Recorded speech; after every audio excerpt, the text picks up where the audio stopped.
ನಮಸ್ಕಾರ. ಶ್ರೀ ಟಿವಿ ನ್ಯೂಸ್ಗೆ ಸ್ವಾಗತ. ಈ ದಿನದ ಹೆಡ್ಲೈನ್ಸ್.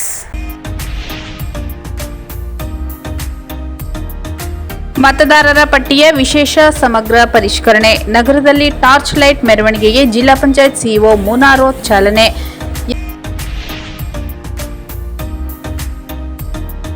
ಚಾಮರಾಜನಗರದಲ್ಲೂ ರಂಗಾಯಣ ಸ್ಥಾಪನೆಗೆ ಒತ್ತಾಯ. ಸ್ವಾತಂತ್ರ್ಯದ ಓಟ ನಾಟಕ ಪ್ರದರ್ಶನದಲ್ಲಿ ಚೂಡಾ ಅಧ್ಯಕ್ಷ ಮೊಹಮ್ಮದ್ ಅಸ್ಗರ್ ಮನವಿ. ಜಿಲ್ಲಾವಾರು ಪ್ರಕೃತಿ ವಿಕೋಪ ಮೇಲುಸ್ತುವಾರಿಯಾಗಿ ಡಾಕ್ಟರ್ ಯತೀಂದ್ರ ಸಿದ್ದರಾಮಯ್ಯ ನೇಮಕ.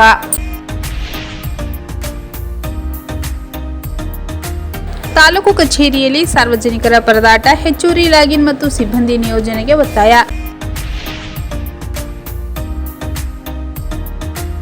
ಮಾದಕ ವಸ್ತು ಸೇವನೆಯಿಂದ ಜೀವನ ನಾಶ. ಡಿಡಿಪಿಯು ಪುಟ್ಟಗೌರಮ್ಮ. ಮತದಾರರ ಪಟ್ಟಿಯ ವಿಶೇಷ ಸಮಗ್ರ ಪರಿಷ್ಕರಣೆ. ನಗರದಲ್ಲಿ ಟಾರ್ಚ್ ಲೈಟ್ ಮೆರವಣಿಗೆಗೆ ಜಿಲ್ಲಾ ಪಂಚಾಯತ್ ಸಿಇಒ ಮುನಾರೋ ಚಾಲನೆ. ಎಸ್ಐಆರ್ ರೂಪದಲ್ಲಿ ವಿಶಿಷ್ಟ ಚಿತ್ತಾರ. ಮತದಾರರ ಪಟ್ಟಿಯ ವಿಶೇಷ ಸಮಗ್ರ ಪರಿಷ್ಕರಣೆ ಸಂಬಂಧ ವ್ಯಾಪಕ ಜನಜಾಗೃತಿ ಮೂಡಿಸುವ ಸಲುವಾಗಿ ನಗರದಲ್ಲಿ ಆಯೋಜಿಸಲಾಗಿದ್ದ ಟಾರ್ಚ್ ಲೈಟ್ ಮೆರವಣಿಗೆಗೆ ಜಿಲ್ಲಾ ಪಂಚಾಯತ್ ಮುಖ್ಯ ಕಾರ್ಯನಿರ್ವಾಹಕ ಅಧಿಕಾರಿ ಮುನಾರೋ ಚಾಲನೆ ನೀಡಿದರು. ನಗರದ ಶ್ರೀ ಚಾಮರಾಜೇಶ್ವರ ದೇವಸ್ಥಾನದ ಆವರಣದಲ್ಲಿ ಮತದಾರರ ಪಟ್ಟಿಯ ವಿಶೇಷ ಸಮಗ್ರ ಪರಿಷ್ಕರಣೆ ಕುರಿತು ಜಿಲ್ಲಾಡಳಿತ ಭವನದ ಅಧಿಕಾರಿ, ಸಿಬ್ಬಂದಿ, ಸಾರ್ವಜನಿಕರು ವಿಶಿಷ್ಟವಾಗಿ ಮೊಬೈಲ್ ಟಾರ್ಚ್ ಲೈಟ್ ಮೂಲಕ ಎಸ್ಐಆರ್ ಆಕಾರದಲ್ಲಿ ನಿಂತು ಸಂದೇಶ ಸಾರುವ ಮೂಲಕ ಚಿತ್ತಾರ ಮೂಡಿಸಿ ಗಮನ ಸೆಳೆದರು. ಈ ವೇಳೆ ಜಾಥಾವನ್ನು ಉದ್ದೇಶಿಸಿ ಮಾತನಾಡಿದ ಸಿಇಒ ಮುನಾರೋ ರವರು, ಭಾರತ ಚುನಾವಣಾ ಆಯೋಗದ ನಿರ್ದೇಶನದ ಮೇರೆಗೆ ಜಿಲ್ಲೆಯಲ್ಲಿ ಮತದಾರರ ಪಟ್ಟಿಯ ವಿಶೇಷ ಸಮಗ್ರ ಪರಿಷ್ಕರಣೆ ಕಾರ್ಯ ಹಮ್ಮಿಕೊಳ್ಳಲಾಗಿದ್ದು, ಮುಕ್ತ ನಿಷ್ಪಕ್ಷಪಾತ ಚುನಾವಣೆ ನಡೆಸಲು ಮತದಾರರ ಪಟ್ಟಿಗೆ ವಿಶ್ವಾಸಾರ್ಹತೆಯನ್ನು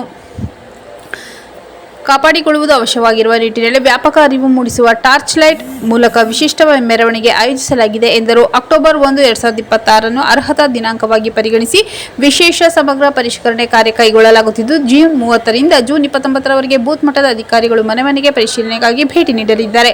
ಮತಗಟ್ಟೆಗಳ ಪುನರ್ ವಿಂಗಡಣೆ ಜುಲೈ 29ರೊಳಗೆ ನಡೆಯಲಿದ್ದು, ಕರಡು ಮತದಾರರ ಪಟ್ಟಿಯನ್ನು ಆಗಸ್ಟ್ 5ರಂದು ಪ್ರಕಟಿಸಲಾಗುತ್ತದೆ. ಆಗಸ್ಟ್ 5ರಿಂದ ಸೆಪ್ಟೆಂಬರ್ 4ರವರೆಗೆ ಹಕ್ಕು ಆಕ್ಷೇಪಣೆಗಳ ಸಲ್ಲಿಕೆಗೆ ಅವಕಾಶ ಕಲ್ಪಿಸಲಾಗಿದೆ. ಆಗಸ್ಟ್ 5ರಿಂದ ಅಕ್ಟೋಬರ್ 3ರವರೆಗೆ ಹಕ್ಕು ಆಕ್ಷೇಪಣೆ ವಿಲೇವಾರಿ ಮಾಡಿ ಅಕ್ಟೋಬರ್ 7ರಂದು ಅಂತಿಮ ಮತದಾರರ ಪಟ್ಟಿ ಪ್ರಕಟಿಸಲಾಗುತ್ತದೆ ಎಂದು ಜಿಲ್ಲಾ ಪಂಚಾಯತ್ ಸಿಇಒ ಮುನಾರೋ ತಿಳಿಸಿದರು. ಚಾಮರಾಜೇಶ್ವರ ದೇವಸ್ಥಾನದಿಂದ ಹೊರಟ ಮೆರವಣಿಗೆ ಜಿಲ್ಲಾಡಳಿತ ಭವನದಲ್ಲಿ ಅಂತ್ಯಗೊಂಡು ಬಳಿಕ ಮಾತನಾಡಿದ ಹೆಚ್ಚುವರಿ ಜಿಲ್ಲಾಧಿಕಾರಿ ಟಿ. ಜವರೇಗೌಡ ಅವರು, ದಿನಾಂಕ 1/10/2026ಕ್ಕೆ ಹೊಸದಾಗಿ 18 ವರ್ಷ ತುಂಬಿದ ಪ್ರತಿಯೊಬ್ಬರು ಮತದಾರರ ಪಟ್ಟಿಗೆ ಸೇರ್ಪಡೆಯಾಗಬೇಕು. ಈ ಬಗ್ಗೆ ಸಾರ್ವಜನಿಕರಿಗೆ ಹೆಚ್ಚಿನ ಜಾಗೃತಿ ಮೂಡಿಸುವುದೇ ಟಾರ್ಚ್ ಲೈಟ್ ಮೆರವಣಿಗೆಯ ಪ್ರಮುಖ ಉದ್ದೇಶ. ಮತದಾರರ ಪಟ್ಟಿ ವಿಶೇಷ ಸಮಗ್ರ ಪರಿಷ್ಕರಣೆ ಕಾರ್ಯ ಜಿಲ್ಲೆಯಲ್ಲಿ ಯಶಸ್ವಿಯಾಗಲಿ ಎಂದು ಹಾರೈಸುತ್ತೇನೆಂದರು. ಜಿಲ್ಲಾ ಪೊಲೀಸ್ ವರಿಷ್ಠಾಧಿಕಾರಿ ಎಂ. ಮುತ್ತುರಾಜ್, ಹೆಚ್ಚುವರಿ ಪೊಲೀಸ್ ವರಿಷ್ಠಾಧಿಕಾರಿ ಎಂ. ಎನ್. ಶಶಿಧರ್, ಜಿಲ್ಲಾ ಪಂಚಾಯತ್ ಉಪಕಾರ್ಯದರ್ಶಿ ಡಿ.ಸಿ. ಶ್ರುತಿ, ನಗರಸಭಾ ಪೌರಾಯುಕ್ತರಾದ ಪರಶುರಾಮ್ ಛಲವಾದಿ, ಜಿಲ್ಲಾ ಆರೋಗ್ಯ ಮತ್ತು ಕುಟುಂಬ ಕಲ್ಯಾಣಾಧಿಕಾರಿ ಡಾ. ಎಸ್. ಚಿದಂಬರ, ಜಿಲ್ಲಾ ಮಟ್ಟದ ಅಧಿಕಾರಿಗಳು ಇತರರು ಈ ಸಂದರ್ಭದಲ್ಲಿ ಹಾಜರಿದ್ದರು. ಚಾಮರಾಜನಗರದಲ್ಲೂ ರಂಗಾಯಣ ಸ್ಥಾಪನೆಗೆ ಒತ್ತಾಯ. ಸ್ವಾತಂತ್ರ್ಯದ ಓಟ ನಾಟಕ ಪ್ರದರ್ಶನದಲ್ಲಿ ಚೂಡಾ ಅಧ್ಯಕ್ಷ ಮೊಹಮ್ಮದ್ ಅಸ್ಗರ್ ಮನವಿ.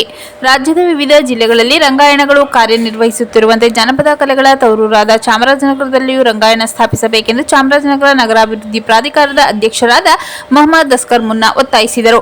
ನಗರದ ಡಾ. ರಾಜ್ಕುಮಾರ್ ರಂಗಮಂದಿರದಲ್ಲಿ ರಂಗಾಯಣದ ಶಿವಮೊಗ್ಗ ಕನ್ನಡ ಮತ್ತು ಸಂಸ್ಕೃತಿ ಇಲಾಖೆ, ರಂಗವಾಹಿನಿ, ರಾಜ್ಯ ರೈತ ಸಂಘ, ಪ್ರಾಥಮಿಕ ಶಾಲಾ ಶಿಕ್ಷಕರ ಸಂಘ ಹಾಗೂ ಚೇತನ ಕಲಾವಾಹಿನಿ ಸಹಯೋಗದಲ್ಲಿ ಆಯೋಜಿಸಿದ್ದ ಬೋಳುವಾರು ಮೊಹಮ್ಮದ್ ಕುಯಿ ಅವರ ಕಾದಂಬರಿ ಆಧಾರಿತ ಸ್ವಾತಂತ್ರ್ಯದ ಓಟ ನಾಟಕ ಪ್ರದರ್ಶನಕ್ಕೆ ಚಾಲನೆ ನೀಡಿ ಮಾತನಾಡಿದ ಅವರು, ಗಡಿ ಜಿಲ್ಲೆ ಚಾಮರಾಜನಗರ ಸಾಂಸ್ಕೃತಿಕ ಹಾಗೂ ಜಾನಪದ ಪರಂಪರೆಯಲ್ಲಿ ಶ್ರೀಮಂತವಾಗಿದೆ. ಹೊರನಟ ಡಾ. ರಾಜ್ಕುಮಾರ್ ಅವರ ತವರು ಜಿಲ್ಲೆಯಾಗಿದ್ದು, ಇಲ್ಲಿ ರಂಗಕಲೆಗೆ ಹೆಚ್ಚಿನ ಪ್ರೋತ್ಸಾಹ ದೊರಕಬೇಕಿದ್ದು, ಈ ಹಿನ್ನೆಲೆಯಲ್ಲಿ ರಂಗಾಯಣ ಸ್ಥಾಪನೆ ಅಗತ್ಯವಾಗಿದೆ ಎಂದು ಹೇಳಿದರು.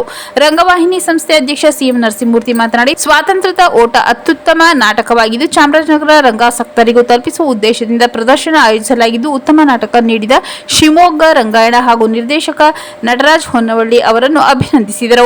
ಕಾರ್ಯಕ್ರಮದಲ್ಲಿ ರಂಗಕರ್ಮಿ ಕೆ. ವೆಂಕಟರಾಜ್, ರೈತ ಮುಖಂಡ ಹೊನ್ನೂರು ಪ್ರಕಾಶ್, ಶಿಕ್ಷಕರ ಸಂಘದ ಸಿ.ಕೆ. ರಾಮಸ್ವಾಮಿ ಹಾಗೂ ಕಲೆ ನಟರಾಜ್ ಉಪಸ್ಥಿತರಿದ್ದರು. ಪ್ರೇಕ್ಷಕರನ್ನು ಸೆಳೆದ ಸ್ವಾತಂತ್ರ್ಯದ ಓಟ. ಶಿವಮೊಗ್ಗ ರಂಗಾಯಣ ಕಲಾವಿದರು ಸುಮಾರು 3.5 ಗಂಟೆಗಳ ಕಾಲ ಪ್ರದರ್ಶಿಸಿದ ಸ್ವಾತಂತ್ರ್ಯದ ಓಟ ನಾಟಕ ಪ್ರೇಕ್ಷಕರನ್ನು ಮಂತ್ರಮುಗ್ಧಗೊಳಿಸಿತು.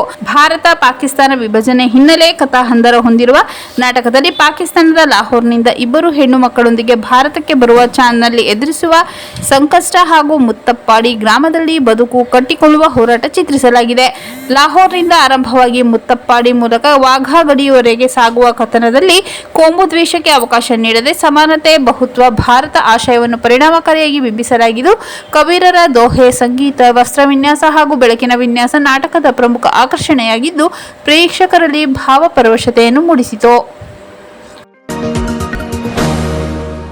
ಜಿಲ್ಲಾವಾರು ಪ್ರಕೃತಿ ವಿಕೋಪ ಮೇಲುಸ್ತುವಾರಿಯಾಗಿ ಡಾಕ್ಟರ್ ಯತೀಂದ್ರ ಸಿದ್ದರಾಮಯ್ಯ ನೇಮಕ. ರಾಜ್ಯದಲ್ಲಿ ಮಳೆಗಾಲ ಹಿನ್ನೆಲೆಯಲ್ಲಿ ಸಂಭವಿಸಬಹುದಾದ ಪ್ರಕೃತಿ ವಿಕೋಪವನ್ನು ಸಮರ್ಥವಾಗಿ ನಿರ್ವಹಿಸುವ ಉದ್ದೇಶದಿಂದ ಸರ್ಕಾರ ಜಿಲ್ಲಾವಾರು ಪ್ರಕೃತಿ ವಿಕೋಪ ಮೇಲುಸ್ತುವಾರಿಗಳನ್ನು ನೇಮಕ ಮಾಡಿದ್ದು, ಚಾಮರಾಜನಗರ ಹಾಗೂ ಮೈಸೂರು ಜಿಲ್ಲೆಗಳ ಉಸ್ತುವಾರಿಗೆ ಡಾಕ್ಟರ್ ಯತೀಂದ್ರ ಸಿದ್ದರಾಮಯ್ಯ ಅವರನ್ನು ನೇಮಕ ಮಾಡಲಾಗಿದೆ. ಪ್ರಕೃತಿ ವಿಕೋಪಗಳ ಸಂದರ್ಭದಲ್ಲಿ ತ್ವರಿತ ಸ್ಪಂದನೆ, ಸಮನ್ವಯ ಹಾಗೂ ಪರಿಹಾರ ಕಾರ್ಯ ಪರಿಣಾಮಕಾರಿಯಾಗಿ ನಡೆಸುವ ನಿಟ್ಟಿನಲ್ಲಿ ಜಿಲ್ಲಾವಾರು ಜವಾಬ್ದಾರಿಗಳನ್ನು ಹಂಚಿಕೆ ಮಾಡಿ ಮುಖ್ಯಮಂತ್ರಿ ಡಿಕೆ ಶಿವಕುಮಾರ್ ಆದೇಶ ಹೊರಡಿಸಿದ್ದು, ಈ ಆದೇಶ ತಕ್ಷಣದಿಂದ ಜಾರಿಗೆ ಬಂದಿದೆ. ಅಲ್ಲದೆ ರಾಜ್ಯದ ಇತರ ಜಿಲ್ಲೆಗಳಿಗೂ ಮೇಲುಸ್ತುವಾರಿಗಳನ್ನು ನೇಮಕ ಮಾಡಲಾಗಿದೆ. ತಾಲೂಕು ಕಚೇರಿಯಲ್ಲಿ ಸಾರ್ವಜನಿಕರ ಪರದಾಟ, ಹೆಚ್ಚುವರಿ ಲಾಗಿನ್ ಮತ್ತು ಸಿಬ್ಬಂದಿ ನಿಯೋಜನೆಗೆ ಒತ್ತಾಯ. ಚಾಮರಾಜನಗರ ತಾಲೂಕು ಕಚೇರಿಯಲ್ಲಿ ವಿವಿಧ ಪ್ರಮಾಣ ಪತ್ರ ಹಾಗೂ ಪಿಂಚಣಿ ಸಂಬಂಧಿತ ಸೇವೆಗಳಿಗಾಗಿ ಸಾರ್ವಜನಿಕರು ಗಂಟೆಗಟ್ಟಲೆ ಕಾಯುವ ಪರಿಸ್ಥಿತಿ ನಿರ್ಮಾಣವಾಗಿದ್ದು, ಜನರು ತೀವ್ರ ಅಸಮಾಧಾನ ವ್ಯಕ್ತಪಡಿಸಿದ್ದಾರೆ. ಎಸ್ಐಆರ್ ಪ್ರಕ್ರಿಯೆ, ಅಂಗವಿಕಲರ ಪಿಂಚಣಿ, ಜಾತಿ ಆದಾಯ ಪ್ರಮಾಣ ಪತ್ರ ಸೇರಿದಂತೆ ವಿವಿಧ ದಾಖಲೆಗಳ ಮಂಜೂರಾತಿ ಪ್ರಕ್ರಿಯೆ ವಿಳಂಬವಾಗುತ್ತಿರುವುದರಿಂದ ಸಾರ್ವಜನಿಕರು ಪರದಾಡುತ್ತಿದ್ದಾರೆ.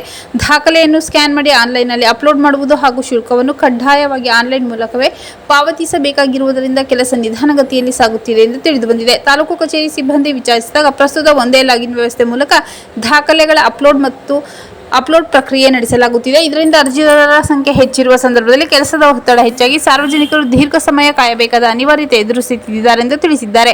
ಒಂದೇ ಲಾಗಿನ್ ಮೂಲಕ ನೂರಾರು ಅರ್ಜಿ ನಿರ್ವಹಿಸುವುದು ಕಷ್ಟಕರ. 2 ಅಥವಾ 3 ಹೆಚ್ಚುವರಿ ಲಾಗಿನ್ ವ್ಯವಸ್ಥೆ ಕಲ್ಪಿಸಿ ಹೆಚ್ಚಿನ ಸಿಬ್ಬಂದಿ ನಿಯೋಜಿಸಿದರೆ ಸಾರ್ವಜನಿಕರ ಕೆಲಸ ಶೀಘ್ರವಾಗಿ ಪೂರ್ಣಗೊಳ್ಳಲಿದೆ ಎಂದು ಸಾರ್ವಜನಿಕರು ಆಗ್ರಹಿಸಿದ್ದಾರೆ. ಸಂಬಂಧಪಟ್ಟ ಅಧಿಕಾರಿಗಳು ಸಮಸ್ಯೆ ಗಂಭೀರತೆ ಅರಿತು ಅಗತ್ಯ ಕ್ರಮ ಕೈಗೊಂಡು ಸೇವೆ ವೇಗಗೊಳಿಸಬೇಕೆಂದು ಸಾರ್ವಜನಿಕರು ಒತ್ತಾಯಿಸಿದ್ದಾರೆ. ಮಾದಕ ವಸ್ತು ಸೇವನೆಯಿಂದ ಜೀವನ ನಾಶ. ಡಿಡಿಪಿಯು ಪುಟ್ಟಗೌರಮ್ಮ. ಅಂತಾರಾಷ್ಟ್ರೀಯ ಮಾದಕ ವಸ್ತು ವಿರೋಧಿ ದಿನಾಚರಣೆ ಅಂಗವಾಗಿ ಸಂತೇಮರಳ್ಳಿಯ ಪಿಯು ಕಾಲೇಜಿನಲ್ಲಿ ಕಾರ್ಯಕ್ರಮ ನಡೆಯಿತು. ಶಾಲಾ ಶಿಕ್ಷಣ ಪೂರ್ವ ಇಲಾಖೆ ಉಪನಿರ್ದೇಶಕಿ ಪುಟ್ಟಗೌರಮ್ಮ ಕಾರ್ಯಕ್ರಮ ಉದ್ಘಾಟಿಸಿ ಮಾತನಾಡಿ, ಮಾದಕ ವಸ್ತು ಚಟ ವ್ಯಕ್ತಿಯ ಬದುಕನ್ನೇ ನಾಶ ಮಾಡುತ್ತದೆ. ವಿದ್ಯಾರ್ಥಿಗಳು ದುಶ್ಚಟದಿಂದ ದೂರವಿದ್ದು ದೇಶದ ಉತ್ತಮ ಪ್ರಜೆಗಳಾಗಿ ಬೆಳೆಯಬೇಕೆಂದು ಕರೆ ನೀಡಿದರು. ಕಾರ್ಯಕ್ರಮದ ಅಧ್ಯಕ್ಷತೆಯನ್ನು ಪ್ರಾಚಾರ್ಯ ಪಿ ಪ್ರಿಯಾಶಂಕರ್ ವಹಿಸಿದರು. ಸಂತೇಮರಳ್ಳಿ ಪೊಲೀಸ್ ಠಾಣೆ ಎಎಸ್ಐ ಮೋಹನ್ ಕುಮಾರ್, ಆಕಾಶ್ ಬಾಬು ಮಾದಕ ವಸ್ತುಗಳ ದುಷ್ಪರಿಣಾಮಗಳ ಬಗ್ಗೆ ವಿದ್ಯಾರ್ಥಿಗಳಿಗೆ ಅರಿವು ಮೂಡಿಸಿದರು. ನಂತರ ವಿದ್ಯಾರ್ಥಿಗಳಿಗೆ ಮಾದಕ ವಸ್ತು ವಿರೋಧಿ ಪ್ರತಿಜ್ಞಾ ವಿಧಿ ಬೋಧಿಸಲಾಯಿತು. ಪ್ರಬಂಧ ಸ್ಪರ್ಧೆಯಲ್ಲಿ ವಿಜೇತರಾದ ವಿದ್ಯಾರ್ಥಿಗಳಿಗೆ ಪೊಲೀಸ್ ಇಲಾಖೆ ವತಿಯಿಂದ ಬಹುಮಾನ ವಿತರಿಸಲಾಯಿತು. ಈ ಸಂದರ್ಭದಲ್ಲಿ ಕಾಲೇಜಿನ ಉಪನ್ಯಾಸಕರಾದ ಪ್ರಸಾದ್ ಸ್ವಾಮಿ, ಚಿದಾನಂದ ಸ್ವಾಮಿ, ಮಹದೇವ ಪ್ರಭು, ಪೊಲೀಸ್ ಸಿಬ್ಬಂದಿ ರಮೇಶ್, ಚಿಕ್ಕರಾಜು ಸೇರಿದಂತೆ ಇತರರು ಹಾಜರಿದ್ದರು. ಮತ್ತೊಮ್ಮೆ ಮುಖ್ಯಾಂಶಗಳು. ಮತದಾರರ ಪಟ್ಟಿಯ ವಿಶೇಷ ಸಮಗ್ರ ಪರಿಷ್ಕರಣೆ. ನಗರದಲ್ಲಿ ಟಾರ್ಚ್ ಲೈಟ್ ಮೆರವಣಿಗೆಗೆ ಜಿಲ್ಲಾ ಪಂಚಾಯತ್ ಸಿಇಒ ಮುನಾರೋ ಚಾಲನೆ.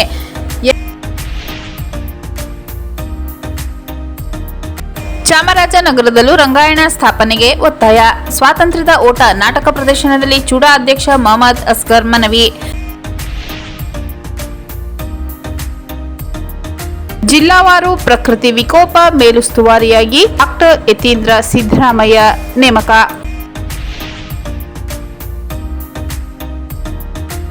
ತಾಲೂಕು ಕಚೇರಿಯಲ್ಲಿ ಸಾರ್ವಜನಿಕರ ಪರದಾಟ, ಹೆಚ್ಚುವರಿ ಲಾಗಿನ್ ಮತ್ತು ಸಿಬ್ಬಂದಿ ನಿಯೋಜನೆಗೆ ಒತ್ತಾಯ.